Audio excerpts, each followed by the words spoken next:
What's going on, YouTube? This is SG1 Sports here on the SEC channel at the Voice of College Football, giving you my Week 2 power rankings in the SEC. First week in the books, some surprises, some great performances, some bad performances. It was a very exciting week in Week 1 in the SEC, and again, I'm going to give you my rankings based off of what we've seen so far, which is just one game from each team. And at the bottom, we start with Vanderbilt at number 14. I think this was the most obvious choice. It's pretty bad when you lose to an FCS team, 23-3. Not only did they lose, they were blown out by East Tennessee State. A horrible performance by Vanderbilt, 23-3 the final score, and there's just really nothing good to say about the Commodores. Awful start to the season for them. They may not win a game this year. 13 is Mississippi State as they come in at 1-0, barely had to come from behind to beat Louisiana Tech. Not a great performance for them either. Louisiana Tech's kind of a middle of the pack team in the Conference USA. Not exactly a great group of 5 team. 21 points in the fourth quarter for Mississippi State to come from behind and win this game. Shaky start, not quite the start that Mississippi State had last year against LSU, but they got the win. They move on. We'll see if they can improve from Week 1. Number 12 is going to be Tennessee. Tennessee 1-0 with a win over Bowling Green. It started off looking really good for Tennessee.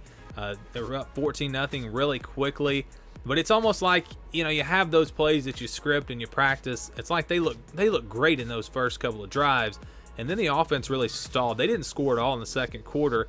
Defense held up pretty well and giving up 6 points in this game. They won 38-6. So I was surprised by the defense a little bit. Bowling Green is really one of the worst teams in the MAC, though, so I wouldn't get too excited just yet if I'm a Tennessee fan. Milton coming in there at quarterback, I was surprised that he won that starting job to begin with. Didn't play great, so we'll see if Tennessee also can improve from this game. But it was very impressive on the defensive side, and just the fact that they controlled this game throughout. I think Tennessee fans have to be at least somewhat happy with that performance based off of what we saw last season. And then at number 11, we've got South Carolina. South Carolina, I'll be honest, I didn't watch any of this game. I don't even know if it was on TV, maybe on the ESPN app. But they beat Eastern Illinois 46-0. Didn't give up a single point, playing with a graduate in Zeb Noland at quarterback. Crazy story there. But yeah, South Carolina, they get the win 46-0. A little bit more impressive than Tennessee, I guess, but they played a worse team. I don't really know how you rank those teams 11 and 12 with South Carolina and Tennessee. Need to see a little bit more from those two, but that's how I've got the bottom 4 teams in the SEC. Moving on to 6 through 10, I've got Arkansas at number 10 after a win over Rice. Not a great performance here from Arkansas. They were actually down at halftime, 10-7. Came in the second half, played much better. Got the win 38-17, but still you got to look back to that first half and wonder why did it take them so long to get going. But they do take care of business. They get the win against Rice. And again, it's just week 1. Plenty of time for these teams to improve. Number 9 is Missouri as they start off at 1-0. Another game that was fairly close against a MAC team. Game that was pretty close early on. It was 17-14 at halftime. They wound up winning this game only by 10, 34-24. Central Michigan's a pretty good team out of the MAC, though. Brought in a transfer quarterback from Washington. So, this is one that I think the spread was only about 14 points. I didn't expect this to be a blowout, so I wasn't really surprised there. I think Central Michigan, a much better team than a Bowling Green or even a Rice. So Missouri, don't worry, it's okay that you only won this game by 10 points. A pretty good team there in Central Michigan. Number 8 is LSU. LSU loses to UCLA. Just not a good performance from the Tigers. This is a tough one for the SEC, losing to the Pac-12. It's a game that, LSU just couldn't get it going on offense enough.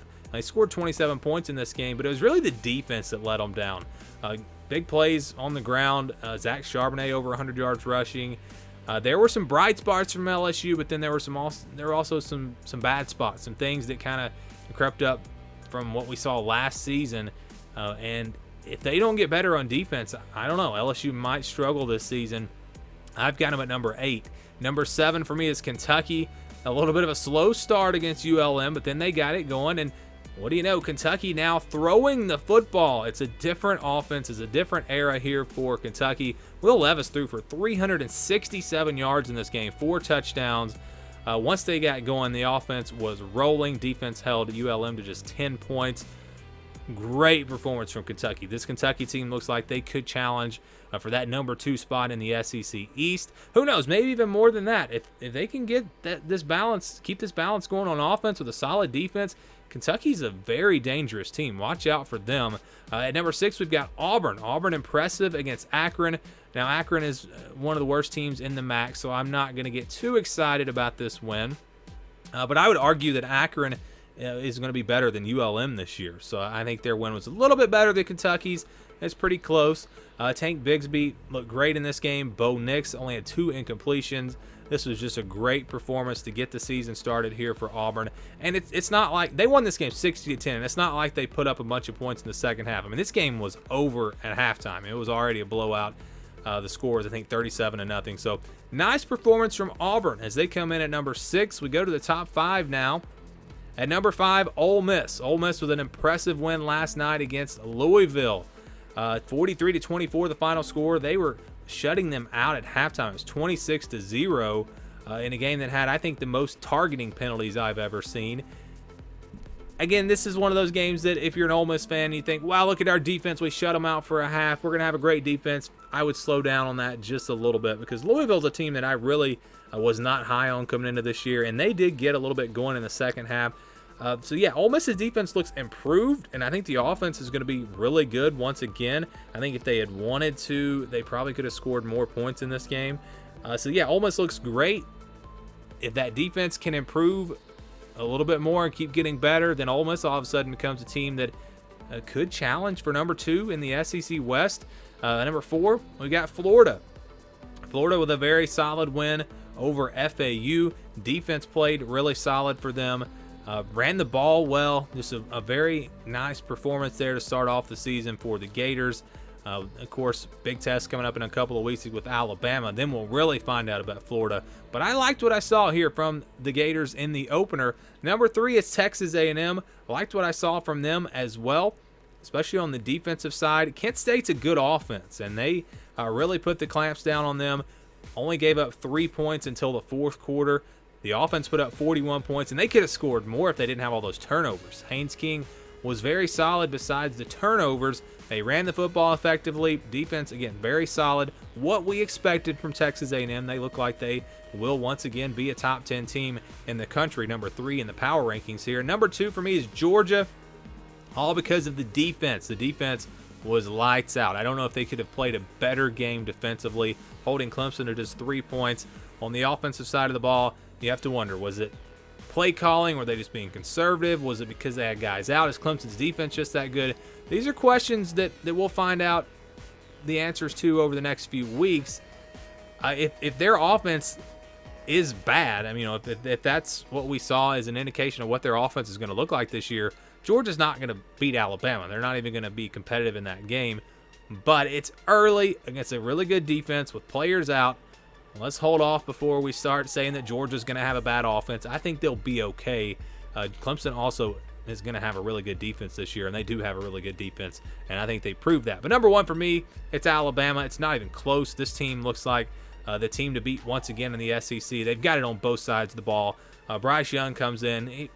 Offense doesn't miss a beat. All those new receivers, running backs, offense look great. Defense is going to be one of the top defenses in all of college football. It's just going to be very tough for anyone to beat Alabama this year. They are the clear favorites in the SEC, the clear favorites to win the national championship as well, based off of what I saw in week 1. Now, maybe Miami's not that good. Time will tell on all of that. But great performance for Alabama, from Alabama to kick off the season. And they come in at number 1 in our SEC power rankings heading into week 2 of the 2021 college football season.